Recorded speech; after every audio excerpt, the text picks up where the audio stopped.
여러분, 잠깐 이 장면을 상상해 보십시오.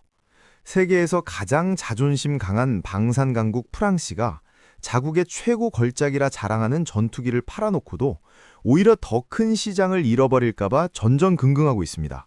그것도 불과 10수년 전만 해도 전투기 한 대 제대로 못 만드는 나라라고 무시당하던 대한민국에게 말입니다. 더 황당한 건 인도네시아입니다. 한국과의 계약을 뒤통수 치고 프랑스 라팔을 들여오고 터키 전투기 사겠다 하고 중국 전투기도 검토한다더니 결국 다시 한국 문을 두드리고 있습니다. 배신한 전남친한테 다시 연락 오는 격이랄까요? 이상한 세상입니다. 배신자는 다시 구애하고 피해자는 몸값이 올랐습니다. 그런데 이게 단순한 감정 드라마가 아닙니다. 이 이야기 속에는 수십조 원의 돈이 걸려 있고 세계 방산 지형도가 바뀌는 거대한 흐름이 숨어 있습니다. 오늘 그 모든 이야기를 처음부터 끝까지 짚어드리겠습니다. 제1막 흔들리는 유럽의 자존심. 제1장 프랑스 방산의 위기. 유럽에는 방산 분야에서 미국조차 함부로 무시하지 못하는 나라가 있습니다. 바로 프랑스입니다. 프랑스는 세계 최고 수준의 항공 방산 기업 다쏘항공을 보유하고 있으며 이 회사가 만든 라팔 전투기는 오랫동안 유럽 4.5세대 전투기 시장의 절대 강자 자리를 지켜왔습니다. 라팔은 단순한 전투기가 아닙니다. 핵무기 투발 능력, 항모 탑재 능력, 공대공, 공대지, 전자전 능력까지 갖춘 진정한 다목적 전투기로 유럽의 방산 자존심 그 자체라 해도 과언이 아닙니다. 실제로 라팔은 지난 10여 년간 인도 126대, 카타르 36대, 이집트 54대에 이어 인도네시아에도 42대 수출 계약을 체결하는 등 화려한 수출 실적을 자랑해왔습니다. 인도네시아는 라팔 전투기 총 42대를 구입하는 데 드는 비용 약 81억 달러, 한화로 약 10조 원 중 80에서 90%를 프랑스 금융의 대출로 충당하기로 했습니다. 그리고 마침내 2026년 초 인도네시아 국방부는 프랑스산 라팔 전투기 3대가 자국에 도착했다고 밝혔으며 이 전투기들은 수마트라주 페칸바루의 루스민 누르자딘 공군 기지에 배치됐습니다. 표면적으로 보면 이것은 프랑스의 완벽한 승리처럼 보입니다. 동남아 최대 시장인 인도네시아에 자국 최고 전투기를 팔아 넣었으니까요. 그런데 왜 프랑스 방산 전문가들과 언론은 이 시점에 더 큰 불안감을 감추지 못하고 있을까요? 답은 간단합니다. 라팔을 사긴 샀지만 인도네시아가 더 원하는 것은 라팔이 아니기 때문입니다. 동남아 방산 시장이라는 거대한 파이를 놓고 보면 라팔이 가져간 한 조각보다 K방산이 가져가려는 나머지 파이가 훨씬 더 크다는 사실이 서서히 드러나고 있습니다. 현재 KF-21의 양산 단가는 8천만에서 9천만 달러 수준으로 라팔이나 유로파이터보다 30에서 40% 저렴합니다. 성능은 대등하거나 일부 면에서 우위를 주장하면서도 가격은 훨씬 저렴한 경쟁자가 등장한 것입니다. 방산 시장에서 이것은 단순한 위협이 아니라 판도를 흔들 수 있는 구조적 도전입니다. 더구나 방산 수출은 한 번 계약으로 끝나는 것이 아닙니다. 전투기 한 기종을 도입하면 30년 이상의 유지 보수, 부품 공급, 개량 사업이 따라옵니다. 프랑스가 라팔 42대를 팔았어도 KF-21이 그 후속 시장을 독점한다면 장기적으로는 프랑스가 진 게임이 될 수 있습니다. 이것이 프랑스가 불안한 이유입니다. 이것이 지금 세계 방산 시장에서 조용히 그러나 중대하게 벌어지고 있는 변화의 본질입니다. 제2장 인도네시아의 변심과 구애. 인도네시아만큼 방산 파트너로서 복잡하고 다사다난한 역사를 가진 나라도 드뭅니다. 이 나라는 1990년대부터 한국의 방산 수출 1호 고객으로 출발했습니다. 한국 최초의 초음속 고등훈련기 T-50을 궁예하고 잠수함과 상륙함을 발주하며 한국 방산의 성장에 실질적인 기여를 했습니다. 그리고 2016년에는 더 나아가 한국형 전투기 KF-21 공동 개발에 참여하기로 합의했습니다. 인도네시아는 2016년 1월 KF-21 개발비의 20%인 약 1조 7천억 원을 2026년 6월까지 부담하고 기술을 이전받기로 했습니다. 이는 단순 구매가 아니라 함께 개발하고 함께 기술을 나눈다는 양국 방산 협력의 역사적 이정표였습니다. 그런데 계약 잉크가 채 마르기도 전에 이상한 일이 벌어지기 시작했습니다. 인도네시아는 일부 분납금 지불만 이행한 후 코로나19 사태와 이로 인한 자국의 경제 사정을 이유로 분납금을 납부하지 않았으며 한국에 파견했던 기술진도 철수시켰습니다. 더욱이 2021년 분담금 조정 협상 중에도 프랑스 측과 비밀리에 라팔 도입 계약을 체결하는 이중적인 태도를 보였습니다. 인도네시아가 지금까지 낸 돈은 겨우 3,800억 원으로 내야 할 돈을 제대로 낸 건 계약 첫 해인 2016년이 유일했고 3년 동안은 아예 한 푼도 내지 않았습니다. 여기에 더해 2023년에는 KAI에 파견된 인도네시아 기술진이 KF-21 핵심 기술 자료를 USB로 빼내려다 적발되는 충격적인 사건까지 발생했습니다.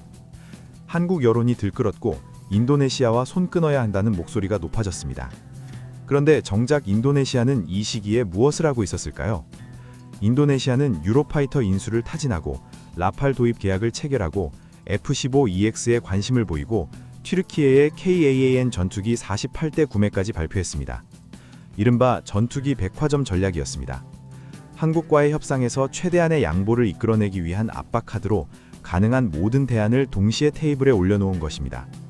그런데 지금 그 전략이 역풍을 맞고 있습니다.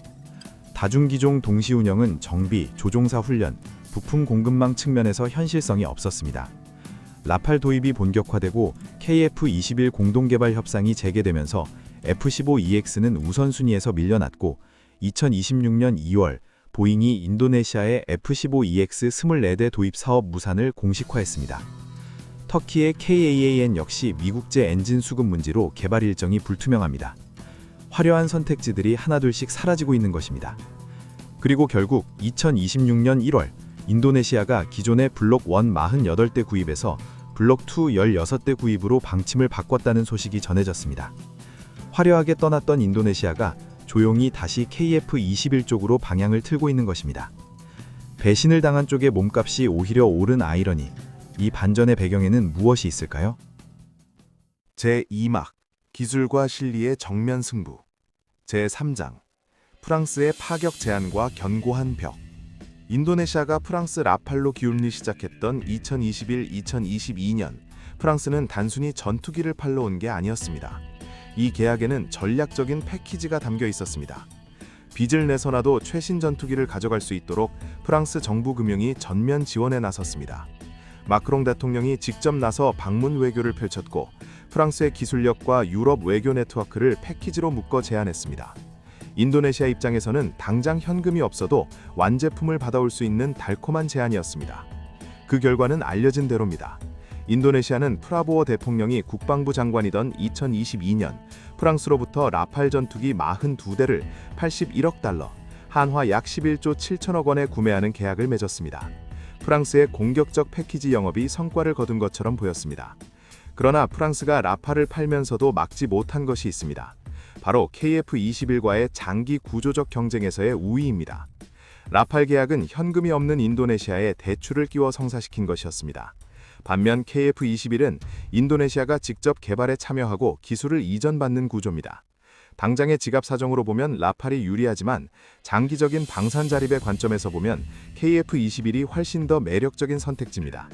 인도네시아 입장에서 KF-21 전투기 공동개발 사업은 자국의 방위산업 기술 역량을 강화할 수 있는 중요한 기회로 삼는 사업입니다. 프랑스가 완성된 전투기를 팔면서 핵심 기술은 철저히 통제하는 반면 한국은 공동개발이라는 이름으로 기술 이전의 문을 열어두고 있습니다.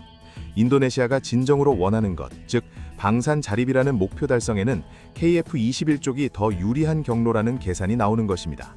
더 근본적인 문제가 있습니다. 현재 인도네시아 공군은 F-16, 수호이 수-27, 30 등을 운영 중이지만 정비와 부품 수급 문제로 가동률은 50%를 밑도는 것으로 알려져 있습니다. 비싼 돈을 주고 전투기를 사도 절반이 지상에 묶여 있는 현실입니다.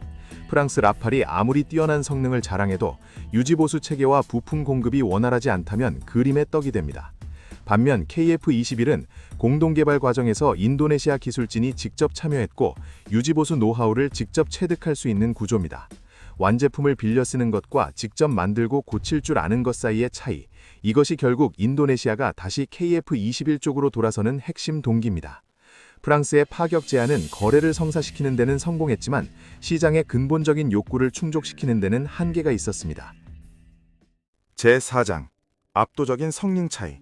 이름값보다 실리. 방산 전문가들은 종종 이런 말을 합니다. 전투기는 사는 것보다 운영하는 게 더 어렵다. 라팔은 의심할 여지 없이 훌륭한 전투기입니다. 프랑스 해군과 공군이 동시에 운영하는 함재 육상 양용 4.5세대 기체로 핵 억제 임무까지 수행할 수 있는 세계에서 몇 안 되는 전투기 중 하나입니다. 말리, 리비아, 시리아 등 실전 경험도 갖추고 있습니다. 그렇다면 KF-21 보라매는 어떨까요? KF-21의 제원은 길이 16.9m, 높이 4.7m, 폭 11.2m로 최대 탑재량은 7,700kg, 최대 속도는 마하 1.81, 항속거리는 2,900km에 이릅니다. 여기에 최신 AESA 레이더와 제한적 스텔스 형상 설계까지 더해지며 미국 F-22 랩터를 닮았다 해서 베이비 랩터라는 별명까지 얻었습니다. 가장 주목해야 할 지표는 가격 대 성능비입니다. KF-21의 양산 단가는 8천만 9천만 달러 수준으로 라팔이나 유로파이터보다 30-40% 저렴하고 F-16V 및 그리펜 EF와도 충분히 경쟁력 있는 가격입니다. 비슷한 성능의 전투기를 유럽 브랜드보다 훨씬 싸게 살 수 있다는 의미입니다. 여기서 중요한 관점 전환이 필요합니다. 방산 시장은 결코 최고의 무기가 팔리는 시장이 아닙니다. 최적의 무기, 즉 주어진 예산에서 최대 전력을 구현할 수 있는 무기가 팔리는 시장입니다. 인도네시아의 국방 예산을 생각해 보십시오. 인도네시아의 국방비 비율은 국내 총생산 GDP 대비 0.7에서 0.8% 수준으로 동남아시아 국가 중에서도 낮은 편에 속합니다. 이런 국가가 라팔을 구매하기 위해 10조 원 이상을 빚냈다는 것 자체가 이미 재정적 무리수였습니다. 반면 KF-21은 이미 공동개발 분담금을 일부 납부했고 향후 도입 시에도 수출 금융 지원이 가능합니다. 더구나 유지보수 비용 측면에서도 한국산 무기체계는 미국, 유럽산에 비해 현저히 저렴하다는 것이 이미 FA-50과 K2 전차 등의 수출 사례에서 증명된 바 있습니다. 실전 전투기가 필요한 나라에게 가장 좋은 전투기와 실제로 운용할 수 있는 전투기는 전혀 다른 개념입니다. 시장은 이미 그 판단을 내리고 있습니다. 방위사업청이 발표한 2025년 K-방산 수출액은 150에서 152억 달러, 약 22조 원으로 역대 최대를 기록했습니다. 이것은 단순한 숫자가 아닙니다. 이름값보다 실리를 선택하는 세계 방산 시장의 흐름이 숫자로 집약된 것입니다. 제5장 프랑스 기술진을 긴장시킨 핵심 무기. 전투기 경쟁에서 성능을 결정짓는 가장 핵심적인 요소 중 하나는 레이더입니다. 특히 현대전장에서 AESA, 즉 능동위상 배열 레이더의 보유 여부는 전투기의 세대를 가르는 기준이기도 합니다. KF-21이 한국 방산의 기술 도약을 상징하는 가장 강력한 근거가 바로 이 AESA 레이더의 완전 국내 개발 성공입니다. 미국, 이스라엘, 일본 등 세계 11개국만 보유하고 있는 레이더 기술을 개발하는데 결국 성공했습니다. 미국이 기술 이전을 단칼에 거절했음에도 불구하고 한국은 국방과학연구소와 한화시스템이 독자 기술로 이 벽을 뚫어냈습니다. 이 레이더의 공식 명칭은 APY-016K, 질화갈륨 소재의 최신 능동위상 배열 레이더입니다. 이 레이더의 성능은 어느 수준일까요? APY-016K는 상공 3만 피트, 초속 340m의 속도로 비행하면서 200km 거리의 표적 탐지 시험에 성공했습니다. 2025년 8월에는 양산 1호기 출고식이 진행됐으며 2025년부터 2028년까지 40기가 순차 납품될 예정입니다. AESA 레이더는 다른 각도를 볼 수 있는 모듈이 1000여 개가 달려 있어 레이더를 회전하지 않고도 다수의 표적을 동시에 찾을 수 있습니다. 마하 1속도로 비행하는 전투기에서 100만 분의 1초 단위로 정보를 처리하며 핵심 기술은 모두 국내에서 개발해 수입품보다 단가를 30% 이상 줄였습니다. 여기서 핵심 포인트가 있습니다. 한화 시스템은 이 기술을 유럽의 항공기업 레오나르도에 수출까지 했습니다. 즉, 한국의 AESA 레이더 기술이 유럽 기업도 구매하는 수준까지 도달했다는 것입니다. 이것이 프랑스 방산업계를 진짜 긴장시킨 지점입니다. 스텔스 성능 측면에서도 KF-21은 계속 진화하고 있습니다. 2026년 국방 예산안에 한국형 차세대 스텔스 전투기 관련 예산으로 636억 원이 배정됐으며 미사일과 센서를 동체 내부에 넣는 내부 무장창을 도입해 미국 F-35 라이트닝2와 비슷한 완전 스텔스 구조를 만들 예정입니다. 업그레이드된 KF-21은 무인 윙맨 시스템과도 연결되는데 고속 대용량 데이터 링크를 통해 유인 전투기가 자율무인기 편대를 지휘할 수 있도록 하는 시스템입니다. 적 방공망이 조밀한 지역에서는 무인기를 미끼나 공격용으로 써서 유인 전투기는 안전거리에서 작전을 수행할 수 있게 됩니다. 더 이상 한국산 전투기는 성능이 검증되지 않았다는 말은 통하지 않습니다. 1600여 회의 비행시험을 단 한 건의 사고 없이 완료했다는 사실 자체가 최고의 성능 증명서입니다. 이것이 프랑스 기술진이 불편해하는 이유입니다. 제6장 프랑스 언론의 통곡. 방산전쟁에서 가장 중요한 건 기술력이 아니라고 말하는 사람들이 있습니다. 외교력, 금융력, 그리고 브랜드 파워가 결국 계약을 좌우한다는 것이죠. 유럽의 방산 강국들은 오랫동안 이 논리 위에서 시장을 지배해왔습니다. 그런데 지금 그 논리가 흔들리고 있습니다. 프랑스 방산 전문 매체들과 유럽 방산 분석가들은 최근 들어 K방산의 약진을 유럽 방산의 위기라는 프레임으로 다루기 시작했습니다. 한국이 폴란드의 K2 전차와 K9 자주포를 수천 대 단위로 수출하고 루마니아, 에스토니아 등 나토 국가들에도 K방산 제품이 속속 공급되는 현실을 두고 유럽 언론들은 충격을 감추지 않고 있습니다. 2026년 2월 사우디아라비아 리야드에서 열린 세계 방산 전시회 WDS 2026에는 한국 기업 39곳이 대거 참가해 총 20조 원 규모의 수출 가능성을 타진했습니다.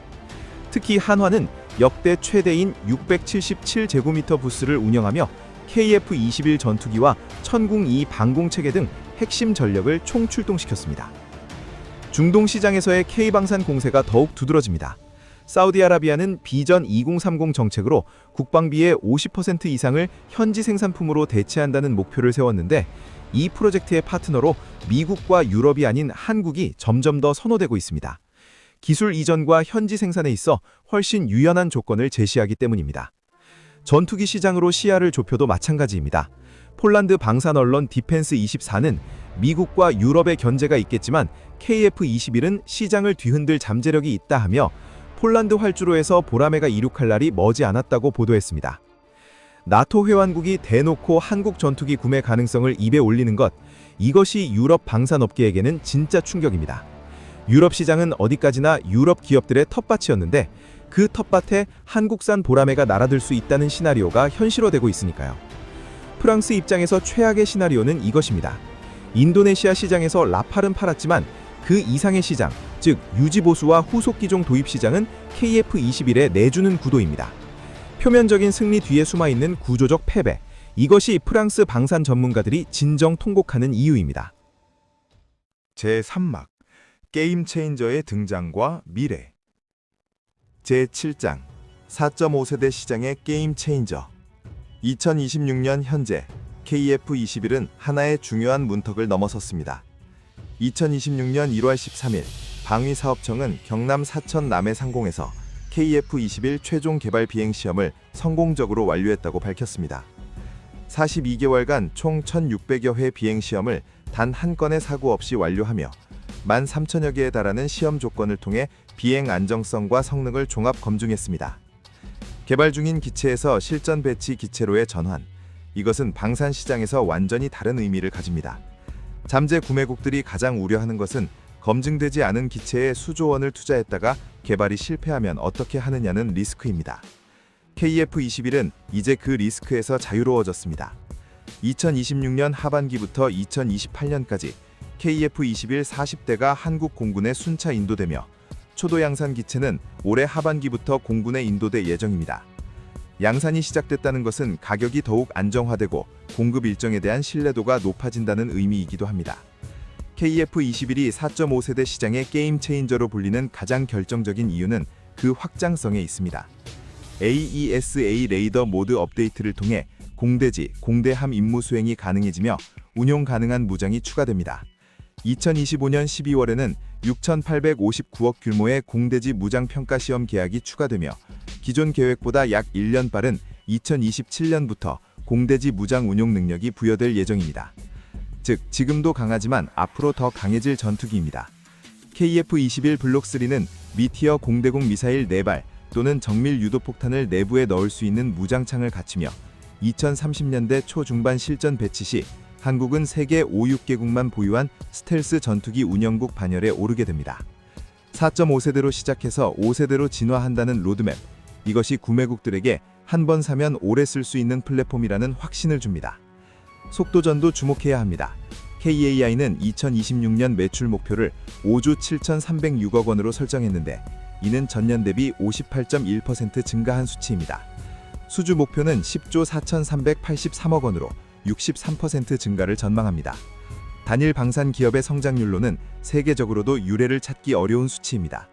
이것이 KF21이 4.5세대 시장에서 일으키고 있는 파장입니다. 라팔이 40년 가까이 쌓아온 브랜드 파워를 가격과 기술과 확장성으로 정면 돌파하는 진정한 시장 파괴자의 모습입니다. 제8장 포스트 인도네시아 세계로 뻗는 K방산. 인도네시아 이야기를 마무리 짓기 전에 한 가지 사실을 짚어야 합니다. 인도네시아는 여전히 불확실한 파트너입니다. 라팔 42대를 도입했고 터키 KAAN과도 MOU를 맺었으며 중국 J10C도 검토했습니다. 인도네시아는 2025년 10월 청두 J10 전투기 42대 구입을 최종 결정하고 예산 승인까지 마쳤습니다. 그럼에도 KF21 쪽으로 다시 구애를 보내는 이유는 앞서 설명한 대로 기술 자립이라는 장기 목표와 현실적인 운용 비용이라는 두 축이 결국 KF21을 가리키기 때문입니다. 하지만 이제 K방산의 시야는 인도네시아를 넘어서고 있습니다. 중동 시장이 뜨겁게 달아오르고 있습니다.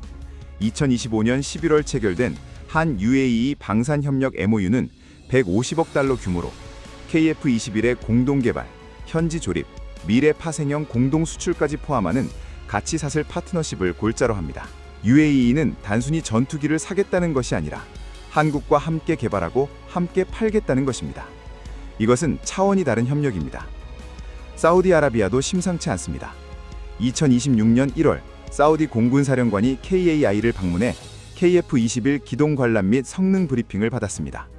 사우디가 추진 중인 4.5세대 전투기 도입 사업에 KF21이 참여할 가능성이 열린 것입니다. 유럽 시장으로의 도전도 현실화되고 있습니다. 필리핀, 말레이시아, UAE는 물론 폴란드도 KF21 도입을 검토 중으로 폴란드 언론은 보라매가 폴란드 활주로에서 이륙할 날이 머지 않았다고 전망했습니다. 이 모든 흐름을 집약하면 놀라운 숫자가 나옵니다. 방사청은 2030년까지 방산 수출 200억 달러, 글로벌 점유율 6%, 세계 4위 방산 수출국 달성을 목표로 하고 있으며 수출입은행 해외경제연구소는 2026년 방산 수출이 270억 달러 이상 가능하다고 전망했습니다. 세계 4위 방산 수출국. 불과 10년 전만 해도 상상하기 어려웠던 목표가 지금은 현실적인 달성 가능성으로 논의되고 있습니다. 인도네시아의 불성실한 파트너십이 역설적으로 한국의 방위 독립성 강화를 앞당긴 셈입니다. 인도네시아 분담금 삭감은 단기적으로는 한국의 재정 부담을 가중시켰지만 장기적으로는 방위 산업의 자립성을 강화하는 촉매제가 됐습니다. 배신이 오히려 더 강하게 만들었습니다. 기술 이전 없이 자체 개발해야 했기에 더 완벽한 기술을 갖게 됐습니다. 분담금을 떼었기에 더 빠른 독자 개발의 길을 걸었습니다. 아이러니하게도 인도네시아의 배신이 K방산을 세계 무대로 더 빨리 밀어낸 것인지도 모릅니다. 프랑스는 라팔을 팔았습니다. 하지만 시장의 미래는 보라매가 날고 있습니다. 그 하늘 위에서 지금 이 순간에도 역사가 쓰이고 있습니다. 이상으로 오늘 영상을 마치겠습니다. 이 채널을 처음 보시는 분들은 구독과 좋아요 부탁드리고 다음 영상에서 더 깊은 이야기로 찾아오겠습니다. 감사합니다.